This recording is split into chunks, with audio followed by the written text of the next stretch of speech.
le premier question porte sur le premier chapitre du partie 4. Donc, le taux de couverture et le solde commercial sont-ils interchangeables?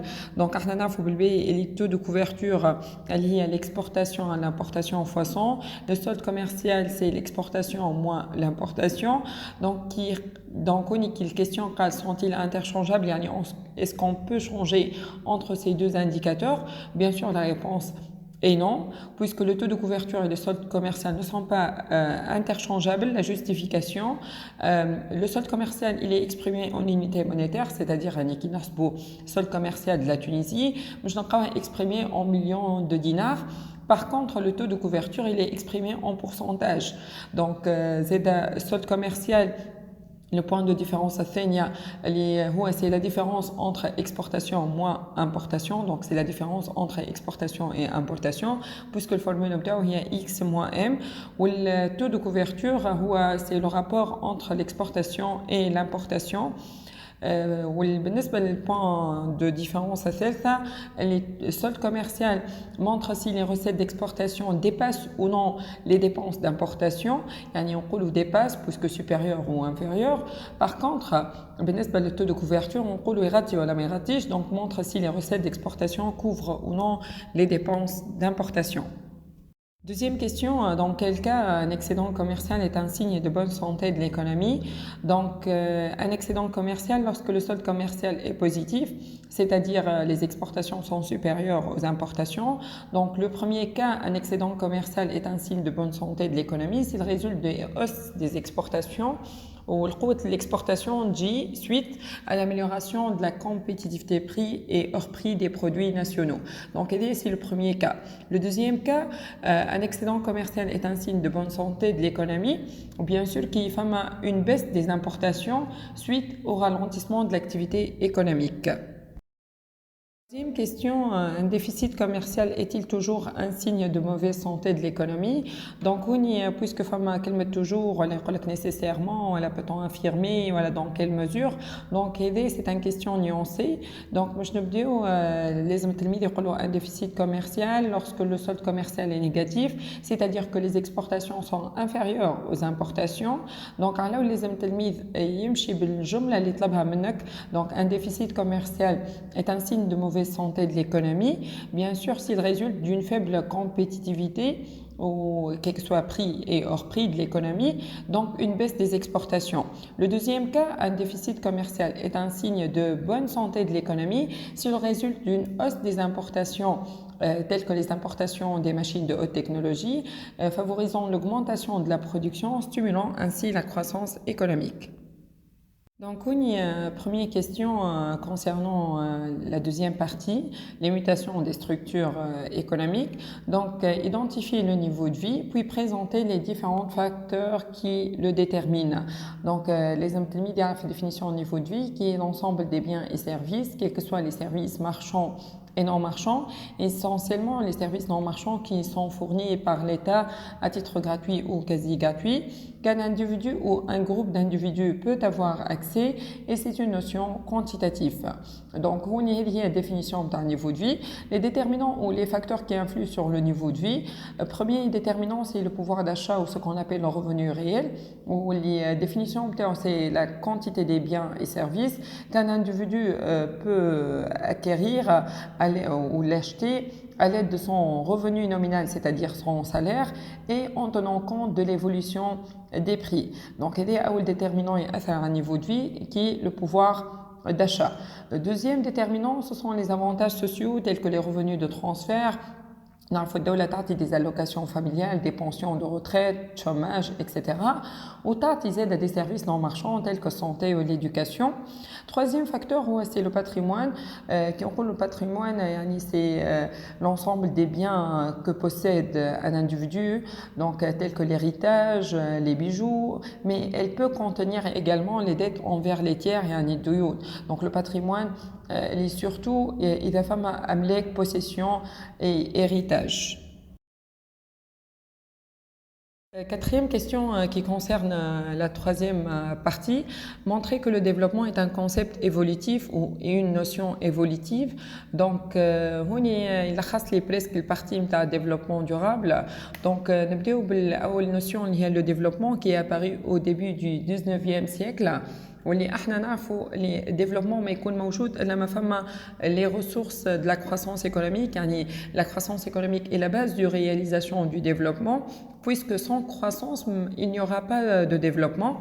Donc tarif développement, le développement est un processus de transformation des structures économiques, sociales, techniques, démographiques, mentales, culturelles, institutionnelles et qui permet la satisfaction des besoins fondamentaux de la population, donc tels que la santé, l'éducation, logement, amélioration au niveau de vie. Donc, le développement est une notion plus large que la croissance économique, puisqu'elle inclut la croissance économique, c'est-à-dire les changements des structures économiques, mais aussi les changements des structures démographiques, politiques, juridiques. Donc, le développement inclut la croissance et c'est une notion plus large que la croissance économique. Deuxième notion, le développement humain qui est apparu vers les années 1990. Et qui prend en considération la dimension humaine, qui inclut la dimension humaine, c'est-à-dire satisfaction des besoins fondamentaux de la population, tels que l'éducation, santé, amélioration au niveau de vie, et la réduction des inégalités sociales, c'est-à-dire les inégalités, quelles que soient en termes de revenus, etc.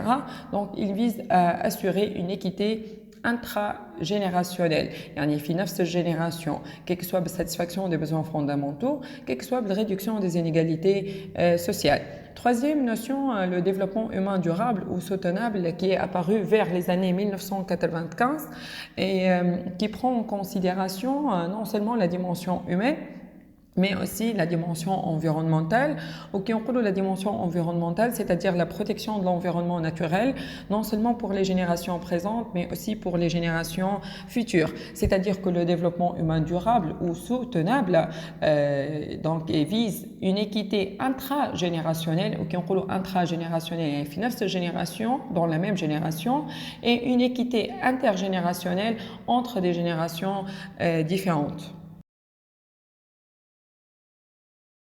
Question montrer que le PIB en parité de pouvoir d'achat constitue un indicateur pertinent de comparaison internationale des richesses créées.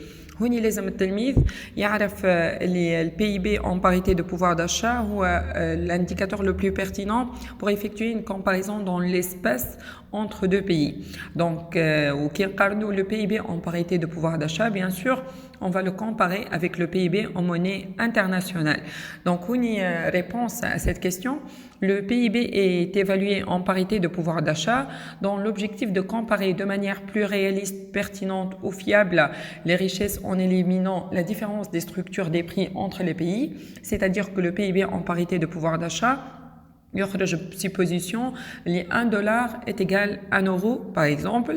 Donc les richesses créées sont évaluées en un standard de pouvoir d'achat, puisque يعطيني idée شكون البلاد اللي عندها قدرة شرائية خير en se basant sur un taux de change fictif, où les taux de change fictif on l'obtient par le rapport entre deux paniers. Donc au lieu de le prendre au taux de change officiel, هوني كي قارنت bien sûr qui نقول au taux de change officiel par rapport le PIB en monnaie internationale. Donc le PIB exprimé en parité de pouvoir d'achat est obtenu en multipliant le PIB en monnaie nationale, هوني الفورمule نتاعو, par le taux de change fictif, واللي هو هذا le taux de change fictif qui rend équivalent le prix d'un panier de marchandises dans chaque pays. Donc هذه التلميذ اللي لازم يعرف اللي le PIB en parité de pouvoir d'achat est l'indicateur le plus pertinent pour effectuer une comparaison dans l'espace des richesses créées. Par contre, كان قال لك dans le temps نقارن le PIB réel qui est un indicateur plus pertinent par rapport au PIB nominal. Donc, dans l'espace, تخلي في بالك اللي هو الPIB en parité de pouvoir d'achat خير من الPIB en monnaie internationale. Dans le temps, donc le PIB réel, c'est l'indicateur le plus pertinent par rapport au PIB nominal. Le premier sujet est montrer que l'investissement permet de stimuler la croissance économique aussi bien par la promotion de la demande étrangère que l'amélioration au niveau de vie des ménages. Donc, l'investissement permet de stimuler la croissance économique. Nous avons aussi bien dit partie 1, il y a la promotion de la demande étrangère. Partie 2, l'amélioration au niveau de vie des ménages. Donc, بالنسبة لي لازم أول حاجة التلميذ يعرف اللي هو لازم يعطي accroche donc اللي هي la croissance économique par exemple puisque فما croissance économique donc la croissance économique est l'objectif visé par tous les pays. On va نعطيو التعريف نتاع la croissance économique qui est un processus qui se traduit par l'amélioration des performances économiques sur une période longue. L'investissement en tant que facteur qui contribue à la croissance économique et qui est défini comme une opération économique qui permet d'accroître et de renouveler le stock du capital d'une économie. Donc l'investissement est au cœur de la croissance économique puisqu'il agit à la croissance, quelle que soit à la fois par l'action sur l'offre ou sur la demande. Le problématique, donc, montrer que comment l'investissement permet de stimuler la croissance économique par la promotion de la demande étrangère et par l'amélioration au niveau de vie des ménages. Donc l'annonce du plan, dans une première partie, on va montrer que l'investissement permet de stimuler la croissance économique par la promotion de la demande étrangère et dans une deuxième partie, l'investissement permet de stimuler la croissance économique par l'amélioration niveau de vie des ménages. Donc bien sûr, je t'ai deux lignes où je me dis à la partie l'olinia. Donc l'investissement permet de stimuler la croissance économique par la promotion de la demande étrangère. Maintenant, il faut bien les demandes étrangères et l'exportation. وباش نوصلوا للexportation quel que soit لازم نخدموا على الcompétitivité prix et la compétitivité hors prix. Donc, en effet, l'investissement permet d'améliorer la compétitivité prix par la réalisation des économies d'échelle et l'amélioration de la productivité, donc entraînant la baisse du coût moyen et par la suite la baisse des prix. Donc, il y a une idée de la compétitivité prix et ce qui, bien sûr, entraîne la promotion de la demande étrangère. En outre, l'investissement permet d'améliorer la compétitivité structurelle puisque l'investissement en tant que vecteur de progrès technique permet de produire des biens et services de meilleure qualité, des produits diversifiés, différenciés, innovation de produits, innovation de procédés et bien sûr cela favorise l'amélioration de la compétitivité structurelle encourageant ou incitant ou la permettant d'accroître la demande étrangère. Donc enfin, لازم التلميذ يذكر اللي l'investissement يجب يكون étranger يعني l'IDE l'investissement direct à l'étranger permet de stimuler les exportations du pays d'accueil par l'implantation des filiales quelles que soient commerciales en amont puisque il faut le filiale commerciale en amont il va approvisionner la firme mère en ressources naturelles et les filiales ateliers par l'exportation de la composante du produit donc ou du produit semi-fini à la firme mère afin d'être assemblé. Donc, les conclusions de la première partie, l'investissement en demande étrangère, on a trois idées, la compétitivité prix, le hors prix ou l'IDE, bien sûr, par l'implantation des filiales commerciales en amont ou d'approvisionnement et filiales ateliers. Donc, il y a la partie 1. La partie 2, l'investissement donc, contribue à la croissance économique par l'amélioration au niveau de vie.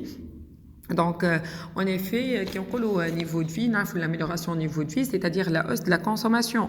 On a l'investissement, la hausse de la consommation. On a déjà fait une vidéo sur YouTube.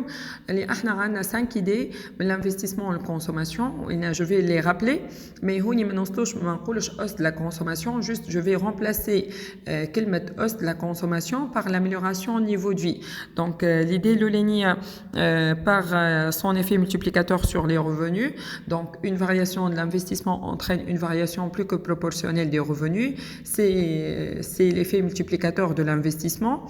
Lorsque les revenus augmentent, le pouvoir d'achat s'améliore et donc femme amélioration au niveau de vie. Deuxième idée, les gains de productivité qu'il génère. L'investissement de modernisation permet d'améliorer l'efficacité productive, générant des gains de productivité qui profitent à tous les agents économiques. Premièrement, les ménages, sous forme de hausse quel que soit l'actionnaire, et sous forme d'augmentation des dividendes, les travailleurs sous forme d'augmentation des salaires, le consommateur sous forme des baisses des prix, donc amélioration du pouvoir d'achat et amélioration par la suite amélioration au niveau de vie. L'État, les recettes fiscales augmentent, qui seront réinjectées dans l'économie sous forme d'investissement public, permettant d'offrir des services non marchands. Les services non marchands, la consommation, donc une amélioration du niveau de vie. Donc, les idées, la création, l'investissement, il permet la création d'emplois et la distribution des revenus, et donc améliorant le pouvoir d'achat et par la suite amélioration au niveau de vie des ménages. Ainsi, la réalisation des économies d'échelle, l'investissement permet une production de masse, favorisant la réalisation des économies d'échelle et entraînant la baisse du coût moyen suite à la répartition des charges fixes sur une quantité plus importante et donc entraînant la baisse des prix, améliorant le pouvoir d'achat et par la suite amélioration au niveau de vie. Et enfin, l'investissement en tant que vecteur de progrès technique permet l'amélioration de la production, c'est-à-dire que l'investissement permet d'offrir des biens et services de meilleure qualité, diversifiés, différenciés, donc entraînant une amélioration du niveau de vie du ménage.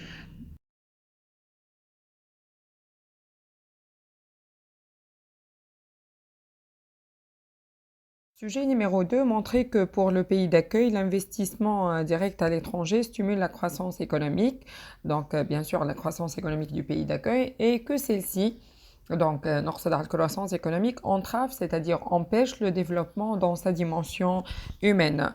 Donc le parti Loulini, on va aborder les effets positifs de la multinationalisation وكيفاش هذوما يوصلوا الكرواسونس économique.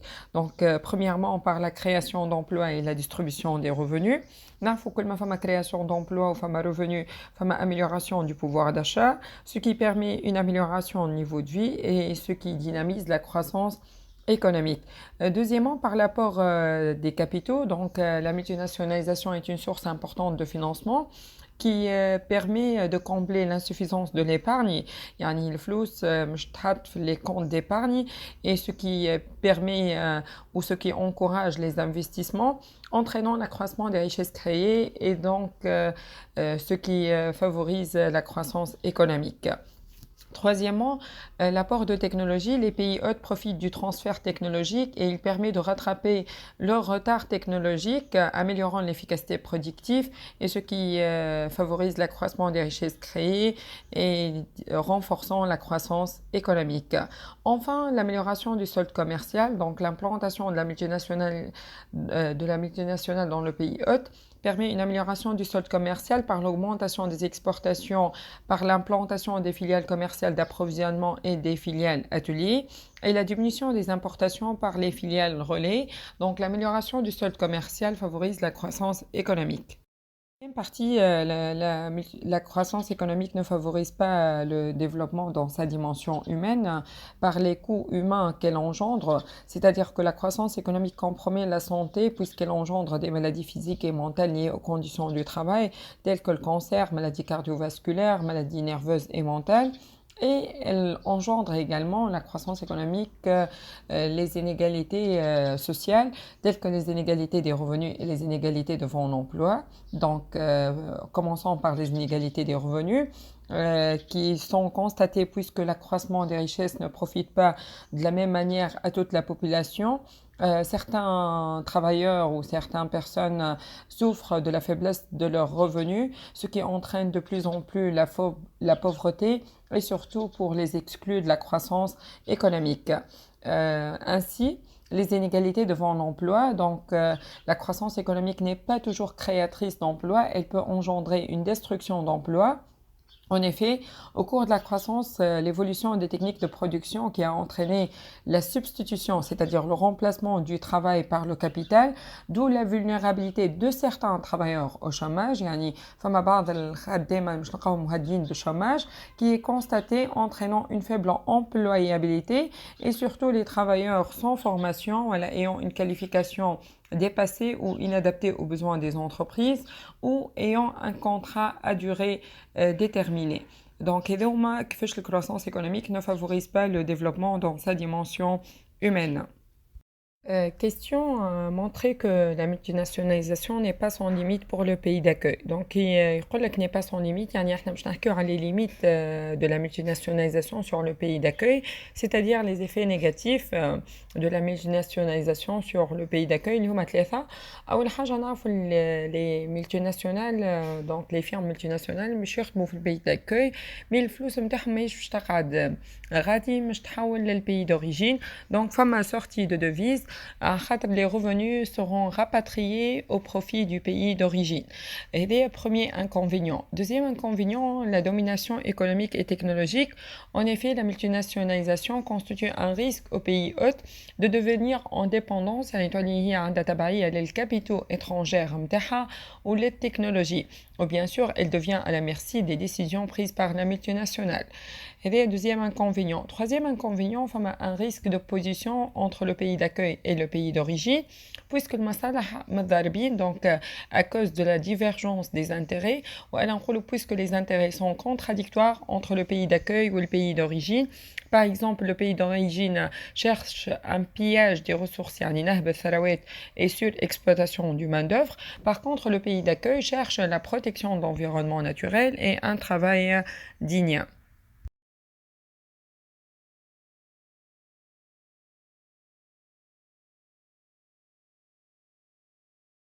Numéro 3, montrer que la multinationalisation se justifie aussi bien, il y a une partie de l'eau-là, par des mobiles liés à la maîtrise des coûts que, deuxième partie, des mobiles liés au marché et à l'environnement. Donc, nos deux premières parties, les mobiles liés à la maîtrise des coûts. On a 4 mobiles liés à la maîtrise des coûts. Premièrement, la baisse du coût de main-d'œuvre, c'est-à-dire main-d'œuvre abondante et à bon marché et à faible couverture sociale. Deuxièmement, la baisse du coût de transport internationaux, c'est-à-dire la multinationale cherche à implanter des filiales à proximité des clients et des fournisseurs pour réduire les coûts de transport internationaux. La réduction des charges fiscaux et financières, donc qui ont نقصوا في les charges fiscales, donc allègement et exonération fiscale. وكي نقولوا نقصوا في les charges financières يعني نقصوا في التaux d'intérêt نعطيو des primes d'investissement. Quatrièmement, baisse du coût moyen. Donc, les multinationales produit une grande quantité à grande échelle pour satisfaire la demande mondiale. Donc, la production qui تطلع فما réalisation des économies d'échelle favorisant la baisse du coût moyen. وهذوما remarque يعني les 4 mobiles هذوما يوصلوا l'amélioration de la compétitivité prix. زيدا partie 2, les mobiles liés au marché et à l'environnement. كيف عنا 4. أول واحدة هي la maîtrise des approvisionnements. Donc la multinationale cherche un approvisionnement de matières premières à faible coût, donc هيك توصل compétitivité prix. Sinon, qu'une matière première de bonne qualité, sécurisée ou régulière, donc هيك توصل compétitivité hors prix. Donc كاين اللي عملتهم بالفير توصل للبري اللي بالروز يوصلوا للhors prix. Deuxième mobile lié au marché et à l'environnement, c'est la condition d'accueil favorable, telles que l'existence d'une infrastructure adéquate ou les waslu compétitivité hors prix, exploitation des avancées technologiques et une main-d'œuvre qualifiée. Troisième mobile, possibilité de dépasser certains obstacles et surtout les obstacles douanières et administratifs. Et quatrième mobile, la conquête des parts de marché, où il y a 4 objectifs, quel que soit d'augmenter le chiffre d'affaires ou d'être à la proximité des clients, où le mobile est la compétitivité hors prix, c'est-à-dire satisfaire au mieux les besoins des consommateurs, adaptation du produit aux caractéristiques du marché, réduire les risques, quels que soient les تبعين الظرفية الاقتصادية ولا السياسية, يعني réduire les risques liés à la conjoncture économique et politique, et dernièrement suivre les concurrents à l'étranger, puisque مثلا شركة ايفون كي تحل في اليابان سامسونج لازمها تتبعها دونك ما لازمهاش تخليها وحدها بوغ اوغمونتي لي بار دو مارشي باش ما تخليش الكونكورون يحتل هو البار الوحيده في المارشي هكايا دونك اللي عملتهم بالرأس هما اللي وصلوا للكومبيتيفيتي اور بري و سو كون ابل كومبيتيفيتي ستركتورال.